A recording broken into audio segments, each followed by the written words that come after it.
Laser dangers blinding life flight helicopter crews mid-air. Someone in Pueblo is pointing the intense beams at the crews, putting everyone on board at risk of a crash. KRDO News Channel 13's Sydney Stell spent today with crews at the St. Mary Corwin Medical Center. Sydney. The medical center's helipads are on the roof here behind me. I actually got to go up in the helicopter with one of the flight crews today. They tell me they're seeing more and more of these laser strikes. They are begging the community to stop. You guys all set? Here we go. All right.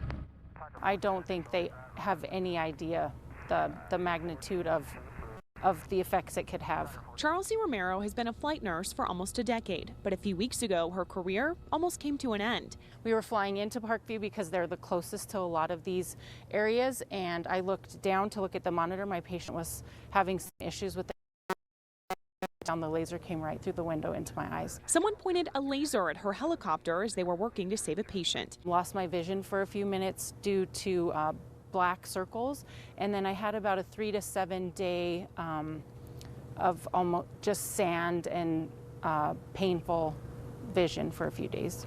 She was worried she might have permanent vision damage, but she did fully recover. That's not always the case. In 2017, we had a crew member hit with a laser. He lost 30% of his vision in his right eye, and that was permanent damage.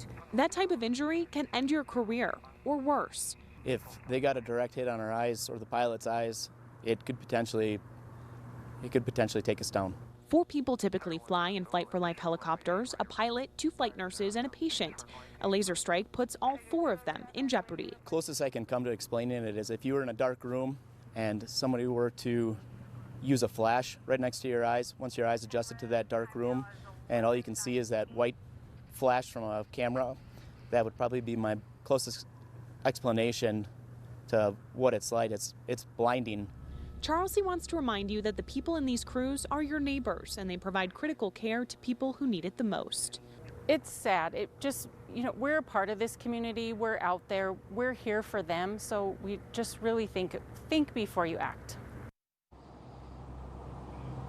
Now, pointing lasers at aircraft is not just dangerous, it's also a federal offense. It comes with some pretty hefty jail time and some serious fines. If you have any idea who's doing this here in Pueblo, please contact police. Live in Pueblo, I'm Sydney Stell, KRDO News Channel 13. Pretty scary. Sydney, thanks.